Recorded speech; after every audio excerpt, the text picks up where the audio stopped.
आपल्या सगळ्या चॅनल्सवर एक बातमी येते की पुणे कोरेगाव परिसरातला एक जो प्लॉट आहे त्याच्यावर आयटी पार्क करण्यासाठी आमच्या विभागानं काहीतरी सूट दिली अशा पद्धतीची बातमी आहे आणि त्याचं थेट नाव पार्थ पवारांशी जोडलं जात आहे.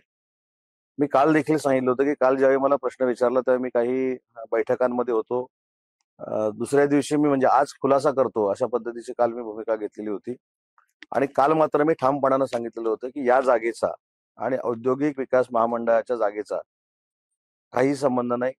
ही प्रायव्हेट आय टी कंपनी आहे आणि प्रायव्हेट आय टी कंपनीसाठी मुद्रांक शुल्क जे आहे ते आमच्या विभागाकडनं 500 रुपयामध्ये त्यांना देण्यात आलं अशा पद्धतीची एक बातमी सुरू आहे. माझ्या विभागापुरतं सांगायचं जर असेल तर आम्ही असली कुठचीही सूट दिलेली नाही आणि त्याचं पत्र देखील माझ्याकडे आहे. ते पत्र मी आपल्याला त्या ठिकाणी देतो आणि ते वाचून देखील दाखवतो आपल्याला पत्र, की आम्ही नक्की पत्र काय दिलेलं आहे हे आपल्याला या पत्रातनं नक्की कळेल.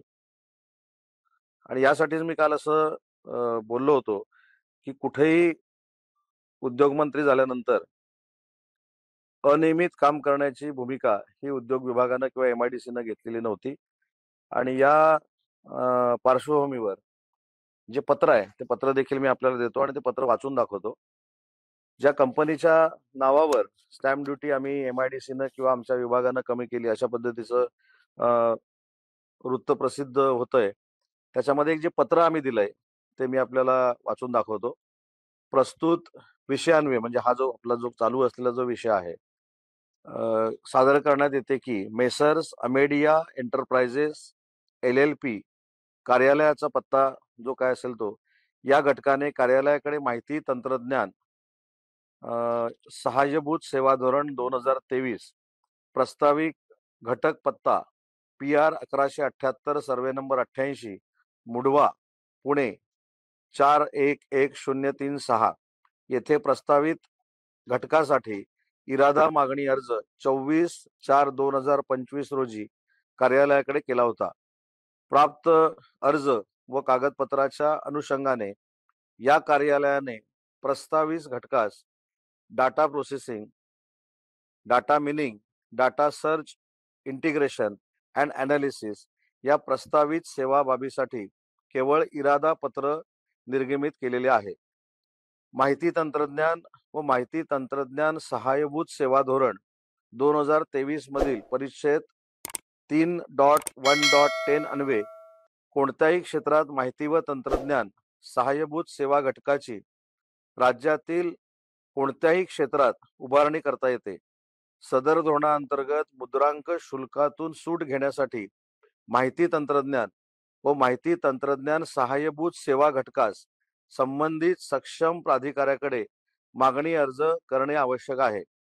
तदनंतर संबंधित सक्षम प्राधिकारी मुद्रांक शुल्क मागणी अर्ज व कागदपत्राच्या अनुषंगाने मुद्रांक शुल्क सूट पत्र निर्गमित करतात व त्या आधारे संबंधित सहजिल्हा निबंधक तथा मुद्रांक जिल्हाधिकारी महसूल व वन मुद्रांक हे मुद्रांक शुल्क सूट करिता निकष दस्तावेज व कागदपत्राची पडताळणी करून उद्योग घटकास मुद्रांक शुल्क सूट देतात.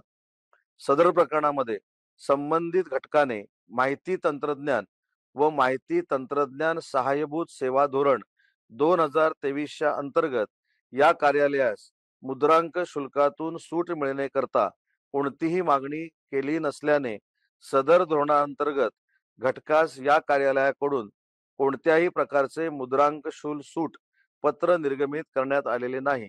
सबब या प्रकरणामध्ये मुद्रांक शुल्क सूट देण्याचा विषय हा आमच्या कार्यालयाशी संबंधित नाही. याचा अर्थ त्यांनी जी जागा घेतलेली आहे ती MIDCच्या बाहेरच्या क्षेत्रामध्ये आहे.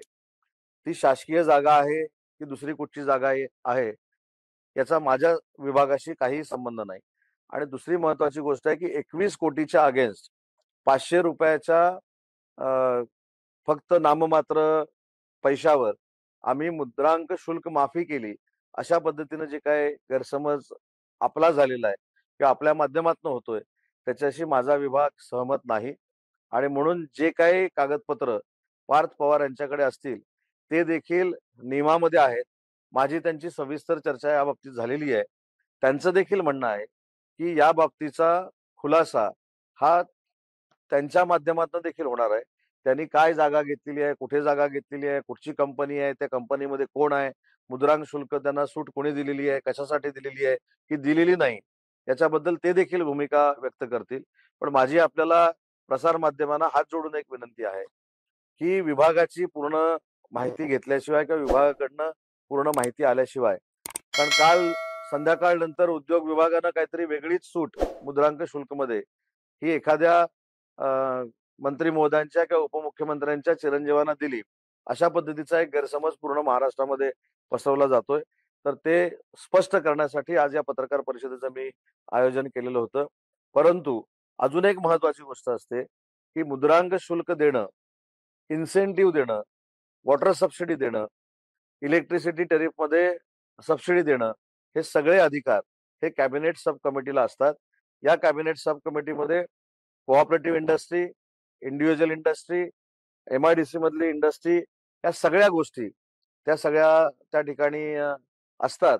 त्याच्यामुळं जे काही काल आपला जो गैरसमज झालेला आहे त्या गैरसमजामधनं उद्योग विभाग आणि उद्योग विभागानं अजून काही पुढे जाऊन काही वेगळं केलंय का, अशी जी शंका व्यक्त होते, त्याला आज पूर्णविराम देण्यासाठी या पत्रकार परिषदेचं मी आयोजन केलेलं होतं. स्टॅम्प ड्युटीच्या बाबत 24 असणे प्रकरण लावल्यानंतर स्टॅम्प ड्युटीचा मुद्दा बावनकुळेंचं म्हणणं आहे की महसूल विभागानं देखील फुटेल, तुमचं म्हणणं आहे की उद्योग विभागानं देखील फुटेल. नेमकी स्टॅम्प ड्युटीची सूट कुठल्या विभागात, याच्यात कोणाचा बळीचा बकरा? नाही, बळीचा बकरा करण्याचा प्रश्नच येत नाही. माझ्याकडचं अधिकृत आमच्या महाव्यवस्थापकाचं पत्र मी आपल्या सगळ्यांना देतो. त्याच्यामुळं महाव्यवस्थापकानं स्पष्ट असं लिहिलेलं आहे की माझ्या विभागामार्फत अशी कुठची गोष्ट त्या ठिकाणी झालेली नाही. आणि त्याच्या पुढे जाऊन सांगतो की हे जरी पत्र मिळालेलं असलं तरी अजून खोलात जाऊन आम्ही त्याची चौकशी करू, अजून खोलात जाऊन त्याची माहिती घेऊ. परंतु प्रथम दर्शनी अशी कुठचीही कार्यवाही माझ्या विभागाकडनं झालेली नाही, हे मला स्पष्ट करायचं. पण हे जे प्रकरण झालेलं आहे त्या पद्धतीनं गतीने या फाईल फिरलेल्या पाहायला मिळतात. म्हणजे एक कंपनी स्थापन होते, 48 तासानंतर ती आयटीच्या विभागासाठी पात्र ठरवली जाते. तर हे जे फाईलची चक्र फिरले, नाही, अजून एक सांगतो.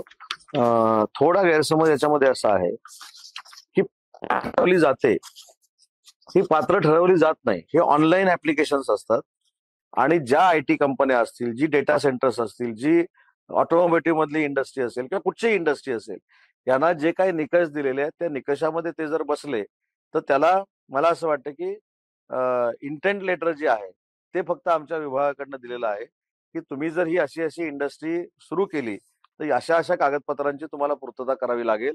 आणि ती पूर्तता केल्यानंतर त्यांच्या इन्सेंटिव्हचा जो विषय आहे, जो कॅबिनेट सब कमिटीमध्ये जातो, त्याचा आम्ही विचार करू. आणि विचार करू म्हणजे नियमात असेल तर विचार करू. त्याच्यामध्ये पॉइंट्स देखील टाकलेले आहेत, ते देखील पत्र मी आपल्याला देतो. म्हणजे उद्योग विभागाकडनं जी काही कागदपत्र त्यांना दिलेली आहेत ती सगळीच्या सगळी कागदपत्र आज मी तुमच्याकडे देणार आहे. त्यांनी तशी कागदपत्राची पूर्तता केली होती का आपल्या विभागात? नाही, 100% केलेली असणार ना. हे पत्र ज्यावेळी दिलं जातं, बरं हे कागदपत्राची पूर्तता केल्यानंतर काय दिलंय, तर तुम्ही पुढचे कागदपत्र पूर्ण केल्यानंतर तुम्हाला असे असे बेनिफिट्स मिळतील.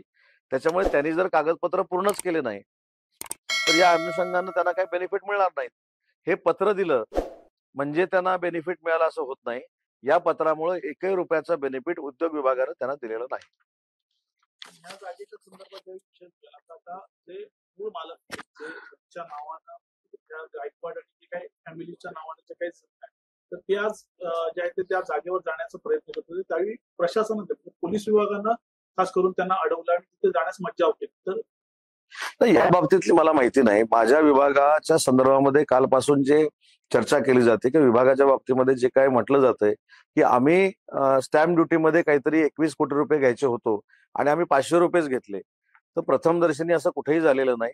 आणि दुसरी महत्वाची गोष्ट अशी आहे की मुद्रांक शुल्क हे काही इंडस्ट्रीला दिलं जातं, पण ते डेटा सेंटरला दिलं जातं. आमच्या विभागाकडनं आयटीला अजून तरी आम्ही कुठे दिलेलं नाही आणि या कंपनीला तर नाहीच नाही.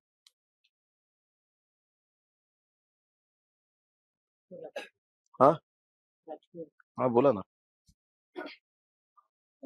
सर, उद्धव ठाकरेंनी असे निर्देश दिले की निवडणुकीच्या आधी आणि निवडणुकीनंतर शिंदेच्या शिवसेनेबाबत अजिबात युती करायची नाही, असा इशारा त्यांनी आपल्या पक्षाला दिला. मग त्यांनी त्यांच्या पक्षाला दिलाय, त्यांचं उत्तर मी का देणार? कदाचित त्यांना संशय असेल की त्यांच्यातले अनेक लोक आमच्या संपर्कामध्ये आहेत, त्याच्यामुळे कदाचित आदेश काढला असेल. त्याच्यामुळे आम्ही कुठं त्यांच्याकडे युती करा म्हणून सांगायला गेलो नाही, जसं ते मंडळी मनसेकडे जात आहेत. त्याच्यामुळे त्यांना बरोबर घेऊन युती करण्याचा प्रश्नच येत नाही.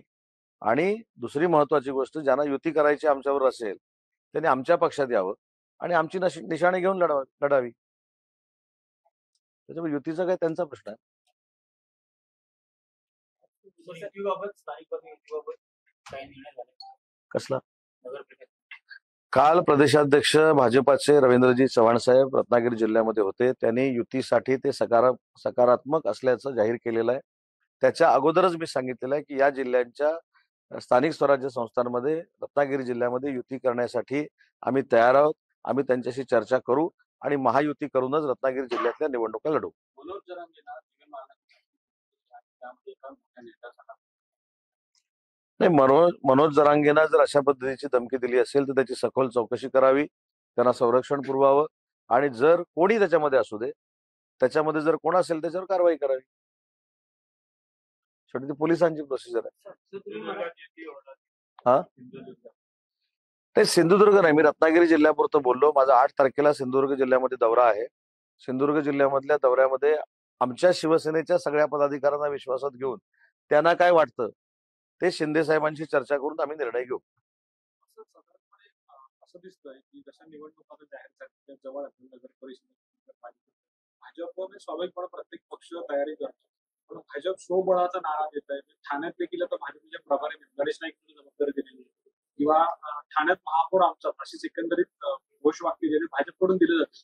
तर महाविकास तणाव वाढतोय किंवा नाही, असं प्रत्येक जिल्ह्यामध्ये काही ठिकाणी आम्ही म्हणतोय आमचा महापौर, काही म्हणतायत त्यांचा महापौर, काही ठिकाणी अजितदादा म्हणतात त्यांचा महापौर आणि त्यांचे कार्यकर्ते. महापौर पदाची निवडणूक ही अजून 2 महिन्यानंतर आहे. आता नगरपालिका नगरपंचायतीच्या निवडणुका आहेत. त्या नगरपालिका नगरपंचायतीच्या निवडणुकीमध्ये आम्ही 200 पेक्षा जास्त महायुतीचे नगराध्यक्ष बसू अशी परिस्थिती महाराष्ट्रामध्ये आहे. पण सर स्वबळावर लढण्यात आहे. मी सांगितलं ना, आता प्रश्न विचारला तर मी 8 तारखेला सिंधुदुर्गच्या दौऱ्यावर आहे. तिथल्या शिवसेनेच्या सगळ्या पदाधिकाऱ्यांशी चर्चा करून ती चर्चा मी स्वतः माननीय मुख्य नेते एकनाथ शिंदे साहेबांच्या कानावर घालेन आणि माननीय शिंदे साहेबांच्या आदेशानुसार सिंधुदुर्गामध्ये जे काय करायचं निवडणुकांमधलं ते आम्ही नक्की करणार आहोत. पण असं म्हणजे राज्यात मनोमिलन आहे, केंद्रात देखील आपण सुधारण झालं की पक्ष आहेत ते एकत्र वावरले, सतत एकत्र आहेत. पण स्थानिक पातळीवर मात्र कार्यकर्त्यांमध्ये ते मनोमिलन किंवा जी एकी दिसावी लागते दिसत नाही पाहिजे असं म्हणता येऊ शकत नाही या सगळ्या परिस्थितीत. नाही, ठीक आहे, प्रत्येकाला पक्ष वाढवण्याचा 100% अधिकार आहे आणि तो वाढवत असताना काही ठिकाणी अडीअडचणी देखील येऊ शकतात. माझं म्हणणं की निवडणुका झाल्यानंतरच आपल्याला कळेल की नक्की काय होणार आहे. ठीक आहे, धन्यवाद. जळगावचा युवा महोत्सव, राज्यस्तरीय युवा महोत्सव विद्यार्थ्यांमध्ये सुरू आहे सर्व विद्यार्थ्यांना, पण तिथे लोककलांचा समावेश नाहीये आणि पाश्चिमात्य नाही, या संदर्भामध्ये मी स्वतः माहिती घेईन आणि स्वतः माहिती घेतल्यानंतर अशा पद्धतीचं तिथं काही झालं असेल तर त्या कुलगुरूंशी देखील नक्की चर्चा करू.